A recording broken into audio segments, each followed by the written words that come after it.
मेरी किस्मत मेरी किस्मत मेरी किस्मत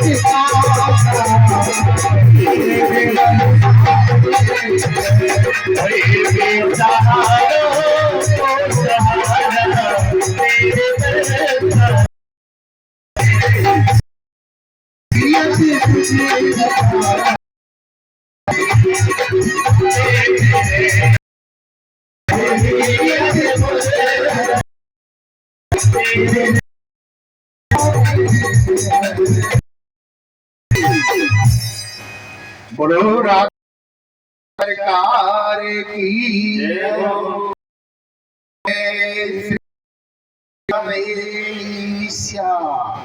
साधु जी सीताराम राधे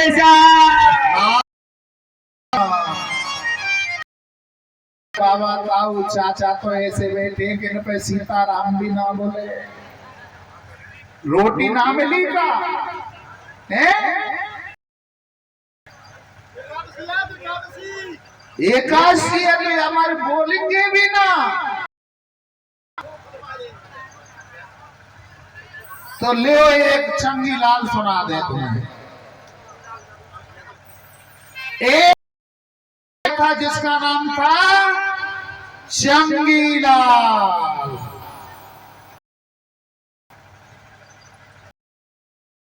चंगी लाल की शादी हुई कहां से? सरकोना। लाल अपनी ससुराल के लिए घूमने के लिए गए हो। जब ससुराल में घूमने गए तो ससुराल वालों ने कुंवर साहब बैठो, कुंवर साहब। बड़ी इज्जत थी चंगी लाल को, कुंवर साहब कही, परंतु चंगी लाल को दिमाग खराब। लाल ज्यादा पढ़ा लिखा नहीं था, शब्दों का भी ज्ञान कम था।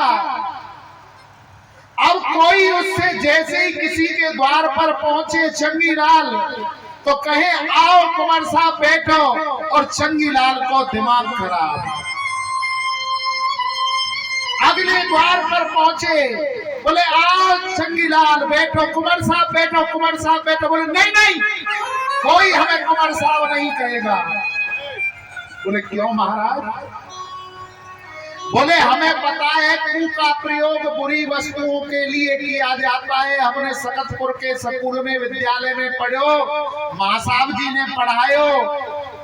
कू को प्रयोग खराब वस्तुओं के लिए किया जाता है, जैसे कुरूति, कुसंगति, कुरूप। तो कोई हमें कुंवर साहब नहीं कहेगा। हमें पता है तुम हमारे लिए क्यों कू का प्रयोग कर रहे हो। बोले ठीक है। अगले द्वार पर पहुंचे तो अगले द्वार वालों ने कहा क्या कहे कुंवर साहब तुम्हें? बोले सू का प्रयोग करो। हमारे विद्यालय में सकतपुर गांव में मां साहब जी ने हमें पढ़ायो, सू को प्रयोग अच्छी वस्तु के लिए किया जाए, जैसे सुशील, सुंदर, सुजान। बोले ठीक है कुंवर साहब। बोले कुंवर साहब कोई नहीं कहेगा हमसे। तो कहने लगे आओ सुअर साहब, आओ सुअर साहब। सू को प्रयोग करवाया। इसलिए शब्द का ज्ञान होना भी अति आवश्यक है। श्री सूत जी महाराज वर्णन करते हैं 5 दिन हो गए जनक जी के द्वार पर खड़े खड़े। 5 दिन पीछे पूछा, देखो जरा भी क्रोध आया है कि नहीं? द्वारपालों ने कहा कि महाराज उनको जरा भी क्रोध नहीं आया। जैसा पहले दिन उनके मस्तिष्क पर तेज था, ऐसा ही तेज आज भी उनके मस्तिष्क पर है। आज जनक जी महाराज के नेत्रों से अश्रु बहने लगे कि देखो मैं कितने बड़े संत का अपराध कर रहा हूं। बोले उनको अंदर लेकर के आइए। जनक जी महाराज की आज्ञा पर दूत द्वारपाल सुखदेव जी महाराज को अंदर लेकर के आए। दास दासियों को आदेश कर दिया कि इन्हें जलपान कराओ, आलिंगन कराओ। दासियां जल लेकर के आई, पान लेकर के आई, लड्डू लेकर के आई और आलिंगन करके उनसे बैठती हैं, पान खिलाती हैं। परंतु सुखदेव जी महाराज स्त्री और पुरुष के भेद को ही नहीं जानते थे। उन्होंने काम को, क्रोध को, मोह को, लोभ को, ईर्ष्या को, देश को, सबको जीत रखा। जनक जोड़ करके कहने लगे कि हे सुखदेव जी महाराज, आप सर्वज्ञ हो। क्या आपने काम को, क्रोध को, लोभ को, द्वेष को, ईर्ष्या को, सबको जीत रखा है। देव जी महाराज से शास्त्रार्थ कर करके लौटते हैं, अपने पिताजी के पास आते हैं। पिताजी श्रीमद् भागवत कथा को आप पढ़ाइए, सुनाइए। आज तक सुखदेव जी महाराज वर्ष के हो अपने शरीर पर कोई वस्त्र धारण नहीं किया था। आज पिताजी ने महर्षि वेद के सुखदेव जी यज्ञोपवी अंगुल की कोपनी पहन, क्यों? विद्या का होकर के नहीं किया जाता है। अंगुल की कोपनी पहनाई है। महर्षि वेद व्यास जी ने सुखदेव जी को संपूर्ण भागवत कथा सुनाई। सुनते ही अपने आसन से खड़े हुए अपने पिताजी के चरणों को छुआ और वहां से सीधे वन में चले गए और जाकर के पुनः भजन करने बैठ गए। इतने वचन सुनकर श्री सूत जी महाराज के शौनक आदि 88,000 ऋषियों ने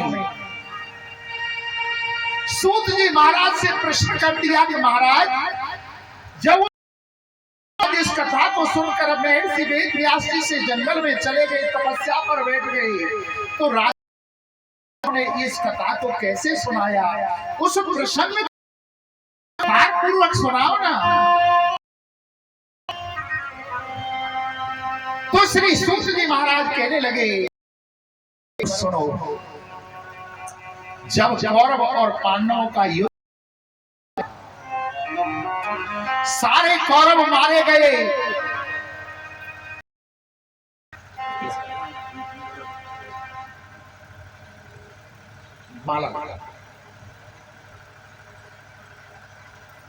जब सारे केवल दुर्योधन और दुर्योधन की भीमसेन ने तोड़ दिया। युद्ध क्षेत्र में अकेला दुर्योधन पड़ा हुआ है। रात्रि वेला थी। दुर्योधन का मित्र अश्वत्थामा दुर्योधन के पास जाता है और दुर्योधन की ऐसी अवस्था देख करके दुर्योधन से पूछने लगा, अरे मित्र, तुम्हारी ऐसी हालत किसने की? दुर्योधन कहने लगा, अरे अश्वत्थामा, मैं इस सारे युद्ध को, महाभारत को हार चुका हूं और तू मेरा मित्र है। अगर आज मैं तुझसे कुछ मांगू तो क्या तू मुझे देगा? कहने लगा, कहा मित्र तुम्हें दिया जाएगा। मित्र एक काम करो, आज रात को तुम पांचों पांडवों के कर मुझे दे दो तो मैं समझ, अरे महाभारत को जीत लिया। अपने मित्र दुर्योधन को आश्वासन दिया कि मित्र में पांचों पांडवों का शीश काट लाऊंगा। ऐसा कहकर अश्वत्थामा वहां से चल देता है और उधर पांचों पांडव अपने शिविर में तान दुपट्टा सो रहे थे। कहते हैं जागो ऐसा माया को पालन बाका कर सके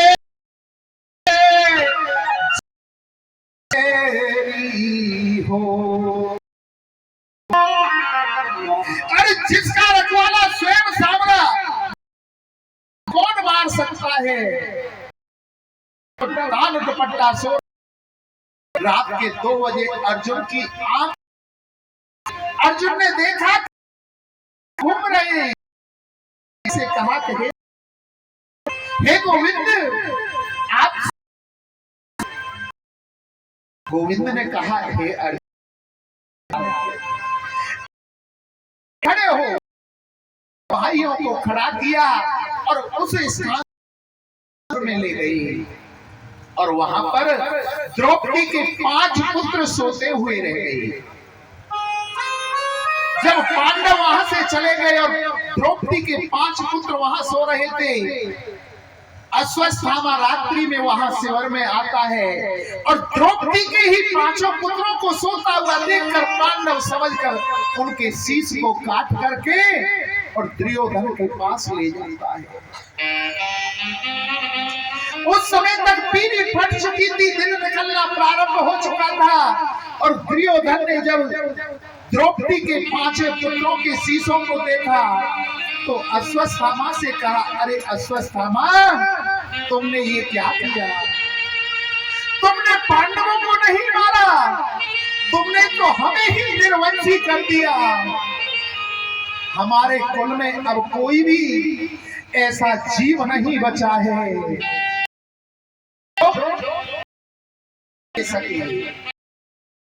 कर सके।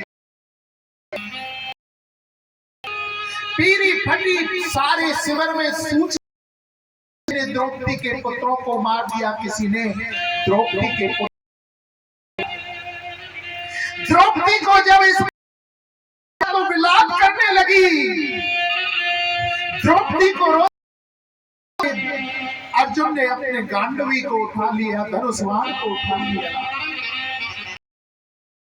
जिसने भी द्रौपदी के 5 पुत्रों को मारा है, मैं उसे जीवित नहीं छोड़ूंगा। धनुष्मान लेकर के चलने लगा। पता पड़ा कि अश्वत्थामा ने मारा है। अश्वत्थामा को मारने के लिए अर्जुन चला तो अश्वत्थामा ने अर्जुन के ऊपर ब्रह्मास्त्र को साध दिया, ब्रह्मास्त्र छोड़ दिया। को मारने के तो करके गिर गए और कृष्ण कृष्ण महाभाव भक्तानाम भयंकर त्वमेव दीयमाना नाम पवरगोसे संस्रते। हे कन्हैया, मुझे बचाओ, मुझे बचाओ, ये ब्रह्मास्त्र मुझे जला करके भस्म कर देगा। कन्हैया कहने लगे, हे अर्जुन, कब तक मैं तुम्हें बचाऊंगा? स्वयं अपने प्राणों की रक्षा करनी होगी। कब तक मैं तुम्हारे प्राणों को बचाऊंगा? कभी विष की औषधि विष होता है लोहे को लोहे से काटा जाता है। अश्वत्थामा ने ब्रह्मास्त्र चलाया है, ब्रह्मास्त्र नहीं है। तुम भी अपने ब्रह्मास्त्र को चलाओ। गोविंद के कहने पर आज अर्जुन ने अपने कमान से ब्रह्मास्त्र को साधा और दोनों ब्रह्म आपस में टकराते हैं और शांत हो जाते हैं। बड़ा भारी शब्द ध्वनि होती है। दौड़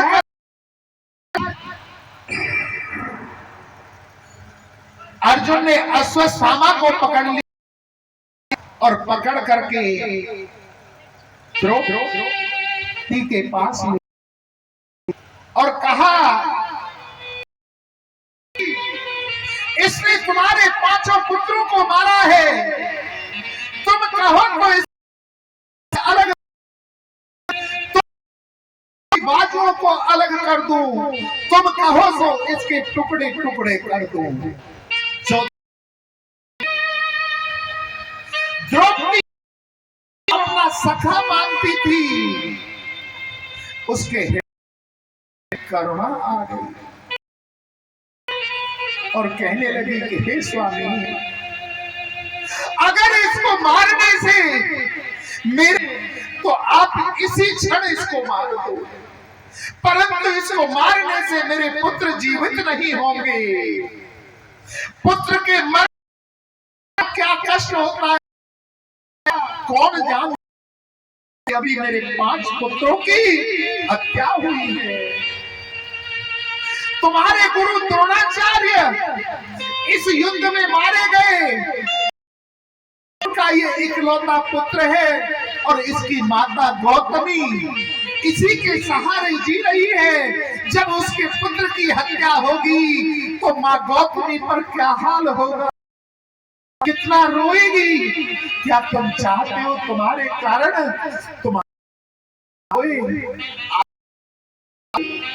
आप इसे छोड़ दो। अर्जुन ने देखा कि द्रौपदी के मन में दया आ गई है।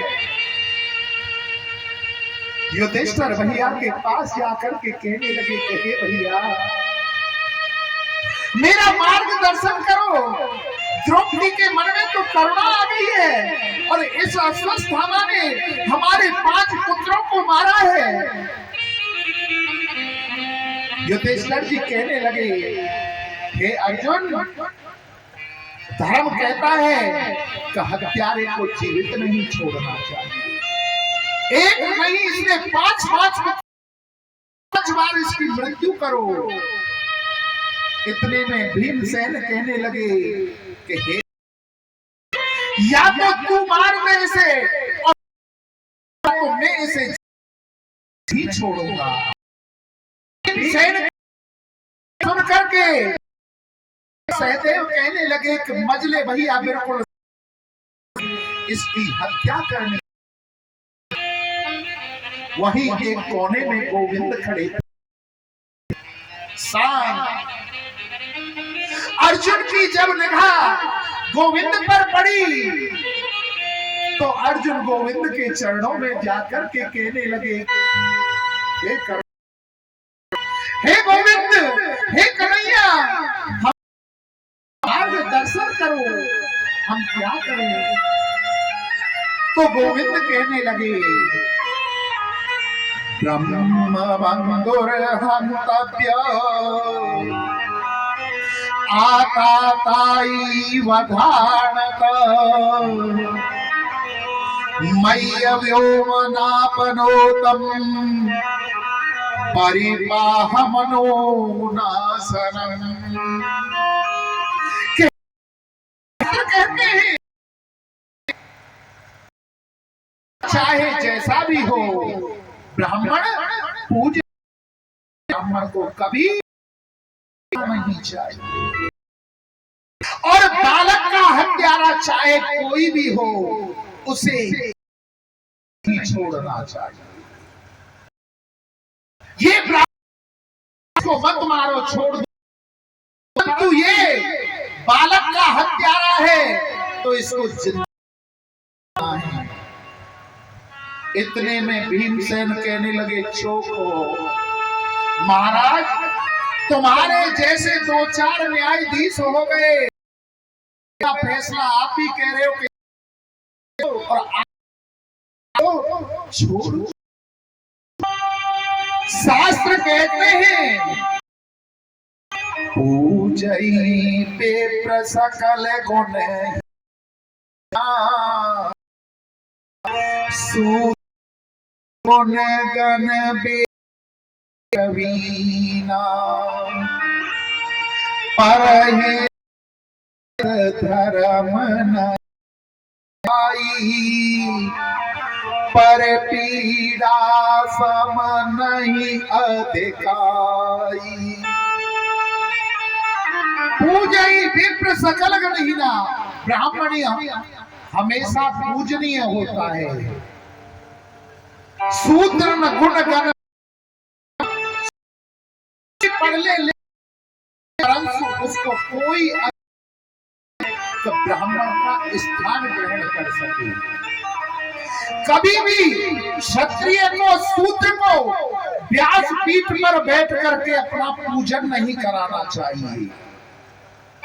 संत किसी भी जाति का हो सकता है, संत होना एक अलग बात है, और ब्राह्मण व्यासपीठ पर पूज कर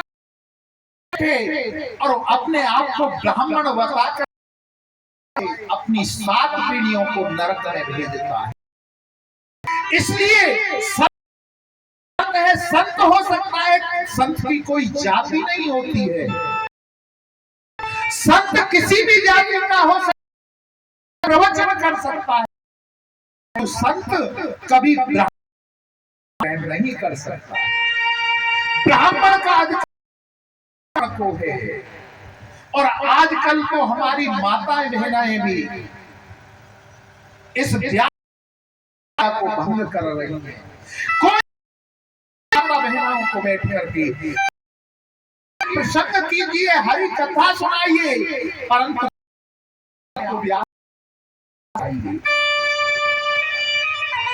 अशौच अवस्था में 4 को ब्रह्म हत्या का पाप लगा। जब मासिक धर्म होता है 4 दिन के लिए अशौच अवस्था में जाते हैं। इस पर केवल ब्राह्मण का अधिकार है,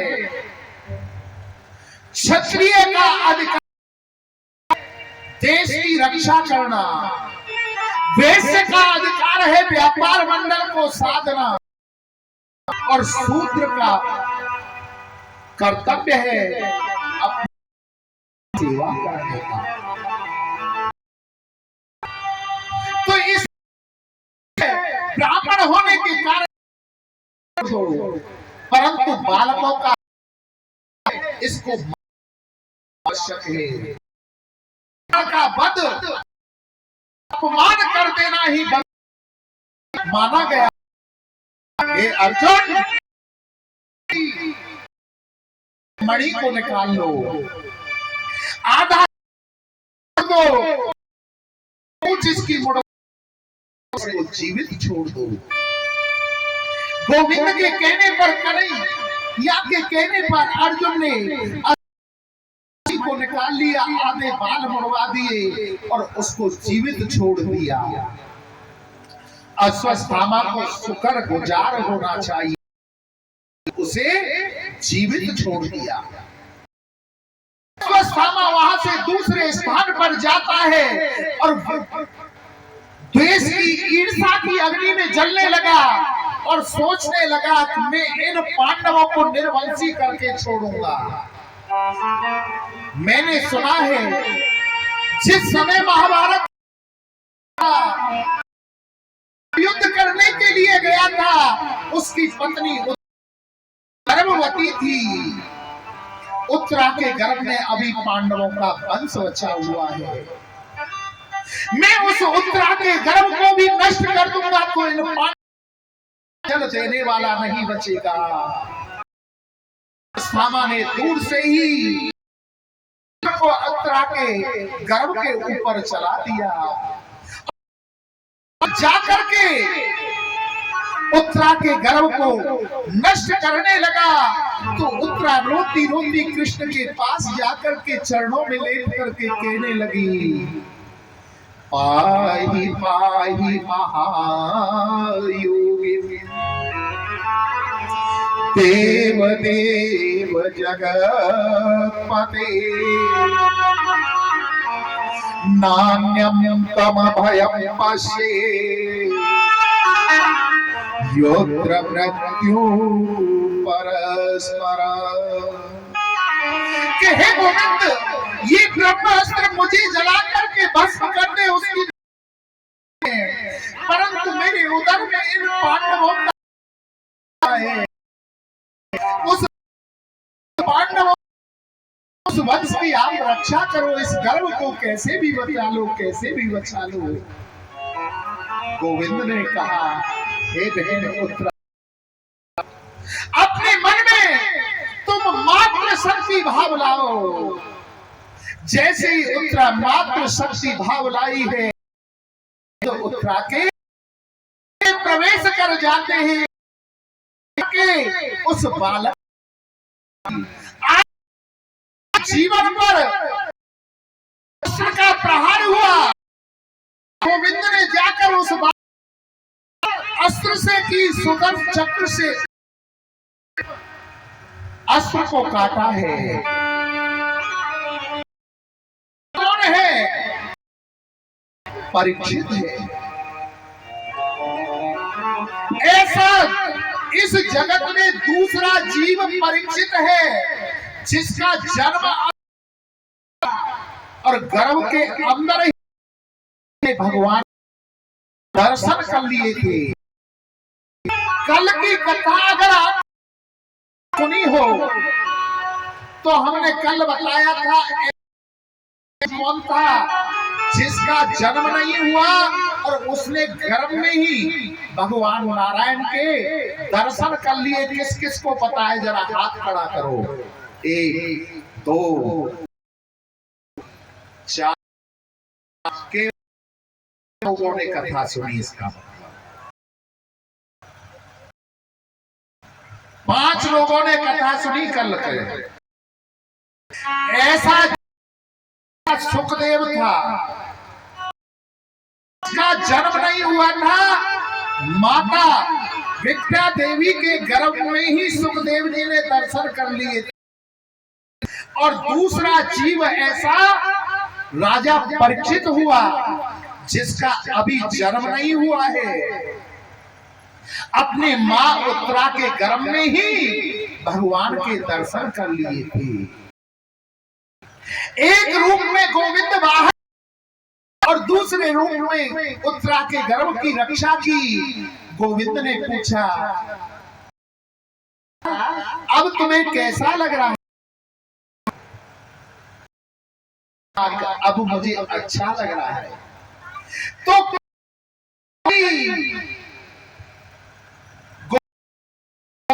पोते की रक्षा की है।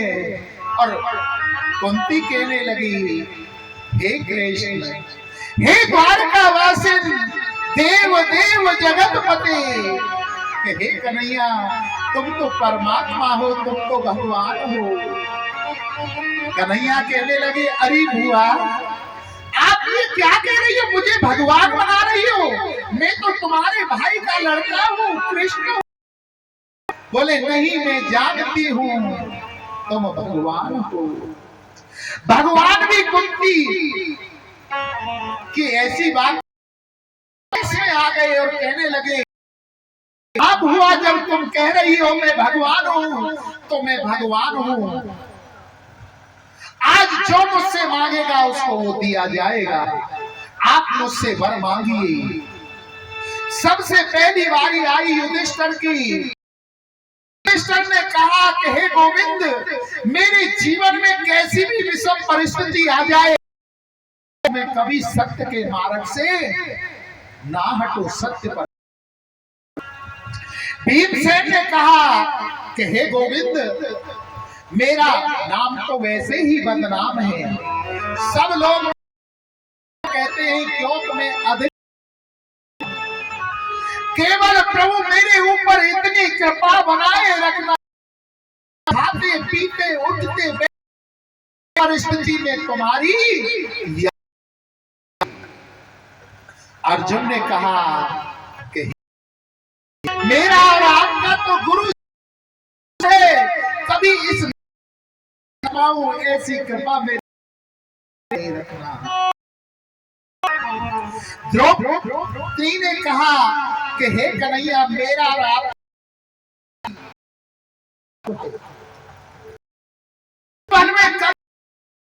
मेरे हृदय से निकल नहीं पाए। नकुल सहदेव कहते हैं, गोविंद अपनी कृपा हमारे ऊपर बनाए रखना, कभी हमारे ऊपर से हटे नहीं। मेरे गोविंद को वो ही दिया। माता कुंती चुपचाप खड़ी थी। गोविंद ने कहा, बुआ तुम भी तो कुछ मांगो ना, तुम कुछ नहीं मांग रही हो। कहने लगी, हे कन्हैया क्या मांगू, मेरे पास सब कुछ, मुझे कोई। कन्हैया ने कहा, बुआ कुछ न कुछ पड़ेगा। तो आज गोविंद के बार बार कहने पर कुंती ने अपनी साड़ी का पल्लू पहना लिया। विपद संतोना शाश्वत तत्र तत्र जगत गुरु दर्शनम यस्या पुनर्भव।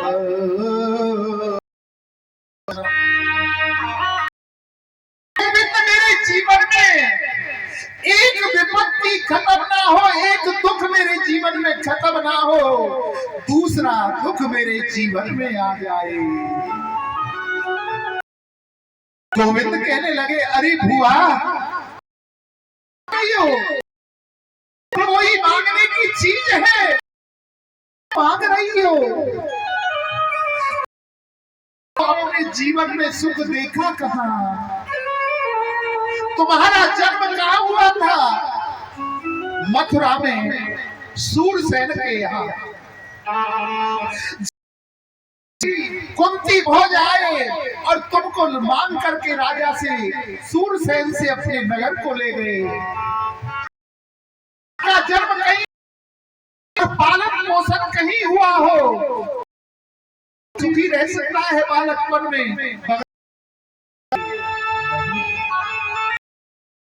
राजा कुंती भोज के यहाँ तुम बड़ी हो, और बड़ी होने के बाद में तुम्हारी शादी हुई। शादी भी कैसे व्यक्ति के साथ में हुई, जो पीलिया का रोगी था, जिसका कभी स्त्री सुख तुम्हें,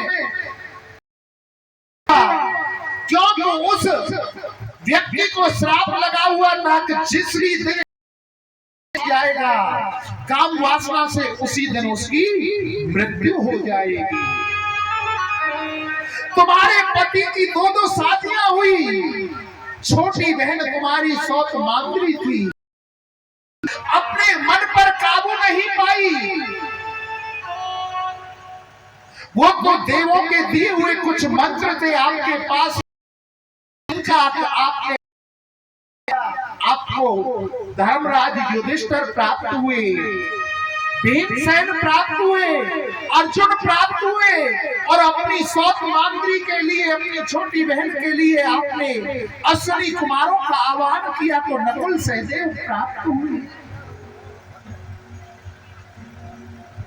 बहन मांगरी, सौत मांगरी तुम्हारी अपने मन पर काबू न पा सकी, और काम की वासना की इच्छा से तुम्हारे पति के साथ में सहवास करना चाहा, तो तुम्हारे पति की मृत्यु हो गई।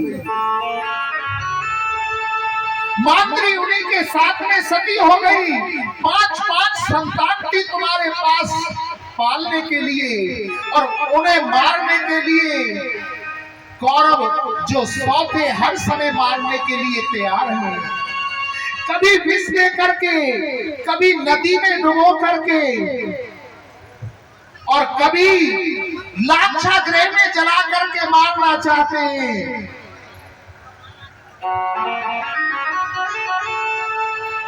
और इतना नहीं, तुम्हारी कुल वधु को, तुम्हारी पुत्र वधु को बड़ी सभा में लाकर के निर्वस्त्र किया जाता है। तुमने जीवन में सुख देखा कहाँ है बुआ? आज तुम्हारे पुत्रों ने इस महाभारत के युद्ध को जीता है। आज तुम्हारे जीवन में सुख आया है, तो आज भी तुम बुआ अपने साड़ी का पल्लू फैला करके दुख मांग रही हो। कुंती कहने लगी, सुख के माथे सिल पर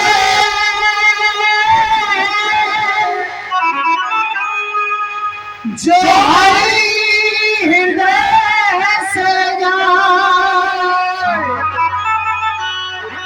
बलिहारी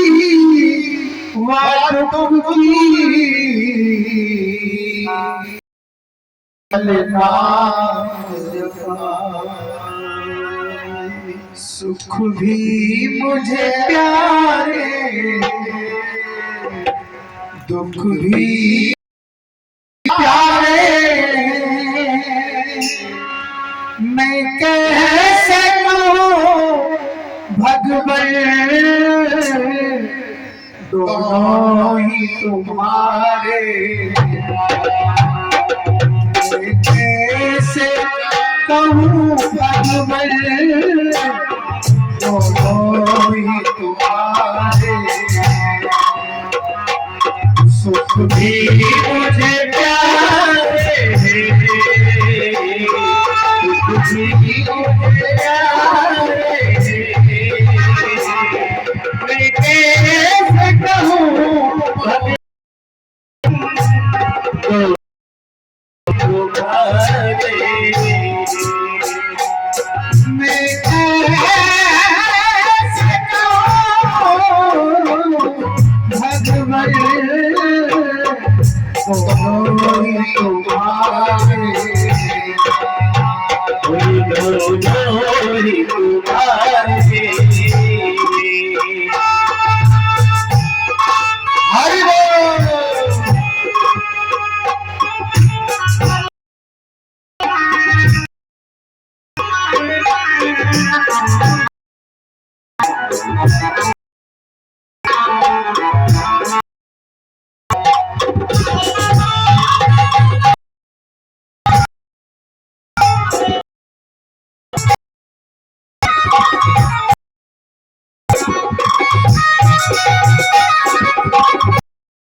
चाहे नहीं कोई,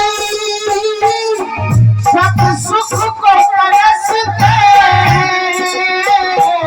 दुख चाहे ना कोई भी, सब सुख को तरसते हैं। सुख में सब हंसते हैं, दुख में सब रोते हैं। सुख में सभी हंसते हैं, दुख में सभी रोते हैं। दुख में सब रोते हैं, मिल न सके को सहारे। सुख मिल न सके सहारे। हम कैसे कहे